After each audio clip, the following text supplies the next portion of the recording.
Now, we've been talking about housing bubbles and we've been talking about them in Canada, the United States, and Australia is also having their housing bubbles and they're starting to deflate. They're starting to pop. And in Sydney, we're seeing that home prices, they jumped over 80% from the end of 2009 through the peak in September last year after dipping a little bit during the global financial crisis. And they dipped around 4.6%. And Australia is one of the hottest housing bubbles in the world right now.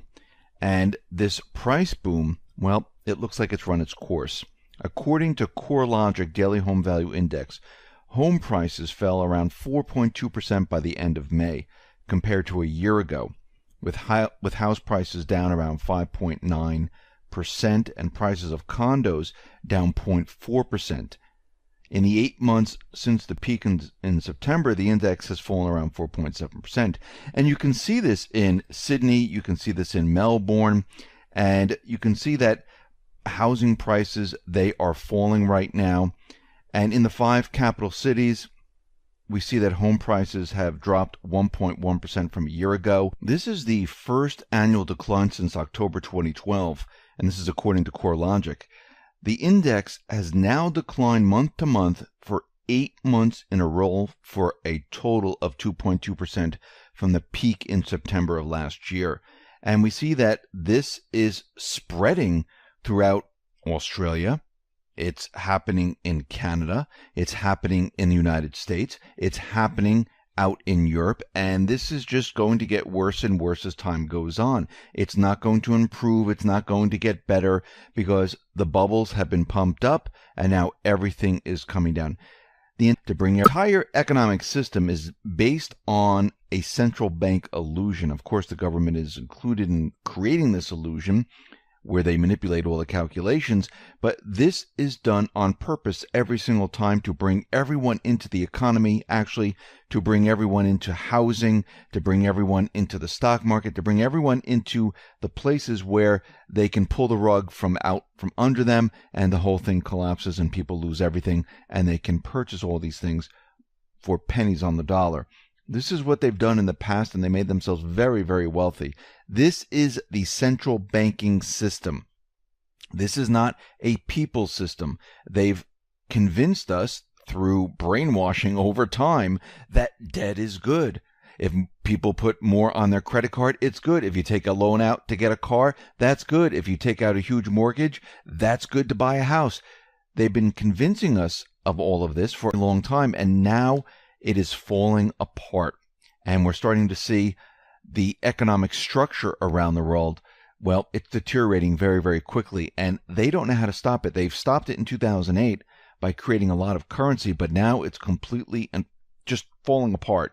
We see out in New Jersey, looks like the governor there, Phil Murphy, and his administration, they have a lot of problems in New Jersey, and it looks like things are completely imploding in New Jersey. Now, the state right now is pretty much broke. They don't have the funds to keep everything afloat, and they're trying to cut corners here and there. What's very interesting about all this with their state pensions is that they just hiked its expected return from 7% to 7.5%. Now, remember, this is based on the interest rate, and we know the interest rates, they're at the lowest point we've seen in a very, very long time. They're nowhere near that type of return. So what they're using is the stock market. If the stock market collapses, guess what? Pensions, they implode on themselves, and that's the end of that. And most of the pensions are based on a stock market return. And when everything goes south, it's really going to be a complete and utter disaster across the country. And the question we have to ask ourselves is, if the economy is so great, why are 78 million Americans hustling around for extra cash? Because the unemployment, as we've been told, is at 3.8%. And if it's so great, why do people need extra jobs? Why do they have 2-3 part-time jobs? So when we look at this, we have to say, what's going on here? Now remember, the everyday normal job that's dictated to us is 9 to 5. The people that have jobs, they're not working 9 to 5 anymore. They're working 4 hours in this job, 3 hours in this job. They might have another side job. And this is what they've been doing for a very long time to make ends meet. They've been trying to sell things on the side to make ends meet. And people out there have been selling whatever they possibly can. And when you look at this, the most popular side hustles are selling goods online, like Craigslist, eBay, house cleaning, yard work, babysitting, and these are people with jobs. Now, what has happened is everyone who had these high-paying jobs lost the high-paying jobs. They might have gotten another job, but it was for a lower salary, or they couldn't find that job in the same field, and they had to take a part-time job. Now, they couldn't live on the one part-time job, so they had to bring in extra income, just enough to survive. This doesn't mean they have extra money. This means they're just making it every single day with what's coming in. And we see from what's called a Federal Reserve survey, and this is the survey of household economics and decision-making, well, it delves into how people feel about their economic lives and why they make decisions they do. Now, the SHED, that's the abbreviation, found that about 31% of adults participate in what the Fed called the gig economy, work done outside of regular employment structures to make ends meet. And about 78 million people are doing this. Actually, it might even be a lot larger than this, because the jobs they have today, they're just not making enough. Remember, the Fed doesn't see inflation. They're saying that there is no inflation. We haven't even hit the inflation mark. But if you look at housing, if you look at automobiles, if you look at college tuition, if you look at the prices of food, if you look at pretty much almost everything that you need today, rents, all of that has been inflated. Salaries, non-existent. We've talked about this in other reports where people haven't received the cost of living in a very long time. They haven't gotten raises.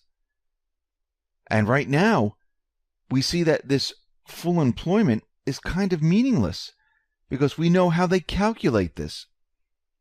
You know, these 1, 2, 3 part-time jobs is 1, 2, 3, 4 full-time jobs. They're basically manipulating everything, making us believe that everything is great. This is what they did prior to 2008 when we had that collapse of the entire system.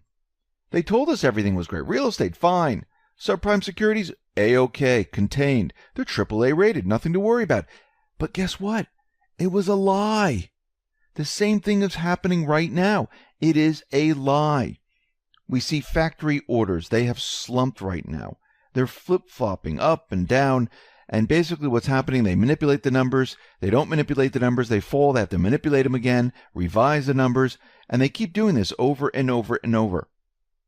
Because the system, when it's based on fake data, you have to continually do this. And this is why the numbers look the way they look. The economy is not doing well. And this is what the Patriots are trying to do. They're trying to take the narrative and control it for the next downturn of the economy. We know that Trump right now, with others in his administration, they're pushing tariffs on many different countries and many different sectors. And what they're trying to do is they're trying to bring the system down and control the narrative of what is happening right now. Control it away from the central banking system, because they don't want the central banking system to restart our system. They want to restart it as a people system. And what's very interesting is Goldman Sachs was out there, and they said something very, very interesting. They said that in order for these tariffs to work, the market has to crash first. Now that is very interesting, where the stocks, they're going to have to come tumbling down. Now, Trump did mention a while back that stocks may take a hit and people are going to feel the pain in the market. We know what's coming. We know the market's going to come down. We know the stock market is based on fake information. It's an illusion. They can pump it up with a push of a button. No problem. And the reason why they need to bring this entire system down right now is because there is a major, major move to move away from the dollar. Now, we talked about China, we talked about Russia, we talked about Iran, we talked about India. What about Africa? Now, if you notice, it's all the small emerging economies being shifted away, and eventually what will happen is the larger economies will eventually shift away from the dollar. But what's happening right now is that in Africa, we see that the African countries, they were having a summit, and they're calling for yuanification. The reason why they're wanting to move to the yuan is because they're saying that most of their business in Africa is with China, not the United States. And there's no reason to use the dollar. Now, you're probably saying, well, what is this, like 1 or 2 countries? No, this is 14 countries where they're saying there's no reason whatsoever to use the dollar. We might as well use the yuan. Now, this is what they said. One of the issues we discussed, though, was that sometimes if you have borrowed from China, they want to bill you in US dollars. Now we are saying our government must start discussing with Chinese enterprises and government so that we're billed in yuan and then we can pay in yuan, because there's no point if we start keeping our reserves in yuan but we're billed in dollars. It is no good. And this is coming from the African nations during the summit. They're saying there's no reason to use the dollar in any of the transactions. We might as well go right to the yuan. So if we put all of this together, we see that Syria is going to be looking to have business outside of the dollar. Iran, we already know they're going to deal with Europe in the euro or whatever currency they want to use. We know that Iran is dealing with China in any other currency except the dollar. We know that Russia is dealing with any other currency except the dollar. We know that other countries like India, we mentioned before, Turkey, now Africa, Venezuela.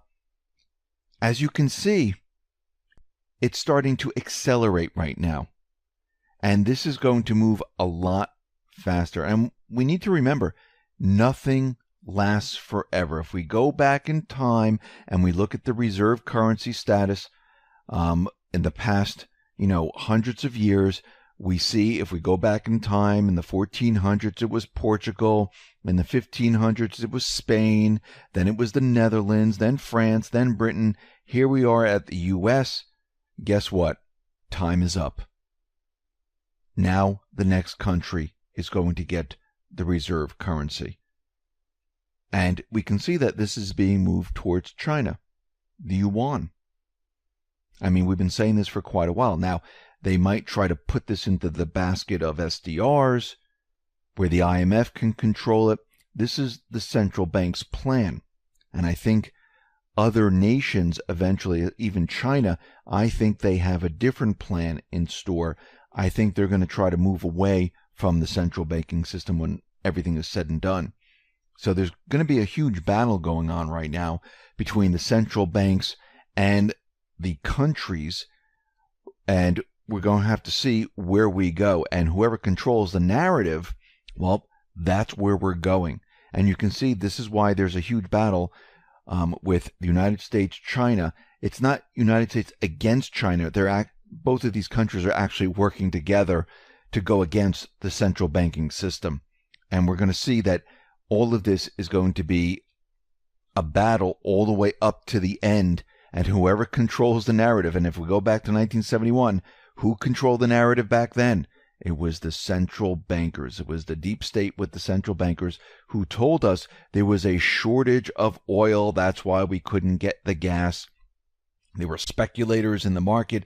This is why we had to close the gold window. This is why we couldn't allow countries to get their gold back.